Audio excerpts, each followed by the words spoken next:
All right, how about this? New questions into President Obama's leadership throughout the government shutdown stalemate. The president says that he has gone above and beyond and bent over backwards to work with Republicans throughout. Watch this. During the course of my presidency, I have bent over backwards to work with the Republican Party and have purposely kept my rhetoric down. But has he really been keeping the rhetoric down? Here are some of the president's recent comments in the last week on the shutdown, and you decide. If you talk to somebody who said, well, I don't know, I was watching Fox News and they said this horrible, and you can say, you know what, don't take my word for it, go on the website. You don't get to extract a ransom for doing your job, for doing what you're supposed to be doing anyway, or just because there's a law there that you don't like. They've shut down the government ideological crusade to deny affordable health insurance to millions of Americans. In other words, they demanded ransom just for doing their job.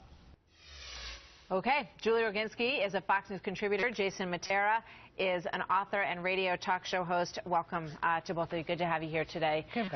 Good morning. So, Julie, he says he's bent over backwards, done everything he possibly can, and yet a lot of people are saying, where is the president's leadership in this situation? Well, you know, the reason we're in this situation, I would say, as a Democrat, is because he's bent over backwards a little too much, and I think he's given time and time again, has given. These guys know they could walk all over him. He hasn't shown strong leadership in the past, and I've criticized him for it because I don't think he's pulpit enough, and now we've come to this problem. Look, at the end of the day, where he is drawing a line is saying, if you want to get rid of the Affordable Health Care Act, you voted to do that 41 times. You tried to run an election on it. You appealed it to the Supreme Court. All of those issues did not make the Affordable Care Act go away. Now you're essentially holding the economy hostage, and you're holding the hostage to the president. And so I understand where he's coming from. This is not something that we're going to shut down the government over. It's over. These guys have to move on. All right, let's hear what Jason has to say about that. Julie says that he has given in way too many times. Yeah. Jason. Yeah, way too many times.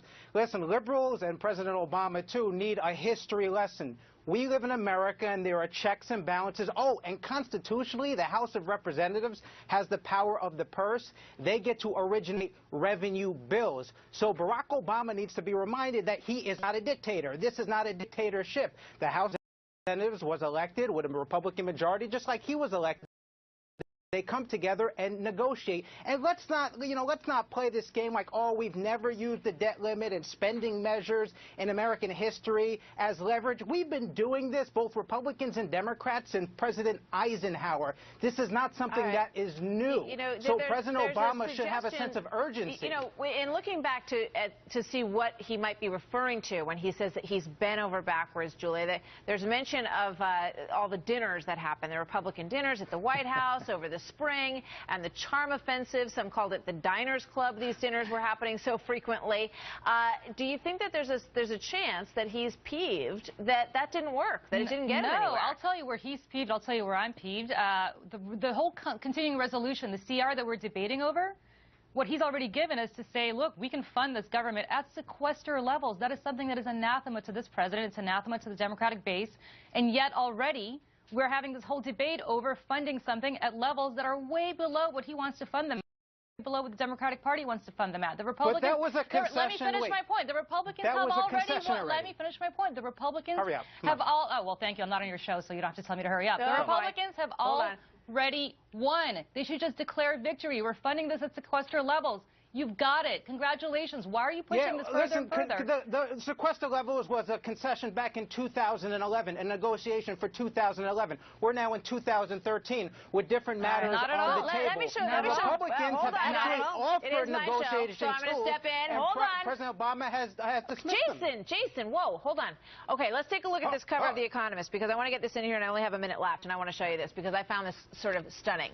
No way to run a country is the cover of The Economist. You've got Thomas Jefferson looking at John Boehner and President Obama wrestling on top of Mount Rushmore. This is what The Economist thinks of how we're doing things here, Julie. Yeah, you know, they're right. There's no way to run a country, and I would never support holding debt limit hostage. By the way, revenue that's already been appropriated by the House of Representatives and the Senate and the Congress. So if you're holding, why would you hold the debt limit hostage over this? Why would you hold the Why would you hold the Affordable Care Act, which the Republicans tried? God knows they tried. They didn't succeed. Because it's unpopular. Well, it's unpopular. No, actually, over 70%. Because premiums are going I'm up. answering your question. Over 70% of the American public in a poll today said that they want to decouple discussion of funding of Obamacare from opening the government. So you guys are preaching to the choir, Jason, of 30% of the voters. That's no way to win an election. Well, listen, let's stop All right, about the voters are overwhelmingly against Obamacare as well, and Democrats are doing nothing. In fact, they've even said, Chuck Schumer and Dick Durbin have said, oh, we can scrap the medical device tax. So there's already points of agreement. It's the Democrats who are being obstinate and not going and the president has said that he's open to fixing fixing anything that's wrong with the health care bill the way it stands, but and that's a perfect example. A lot of Democrat bipartisan appeal of the tax over medical devices and apparently wasn't open to it. And we could have that discussion, just not over the debt limit and not over funding the government. That's where the problem arises. Julie and Jason, you guys are talking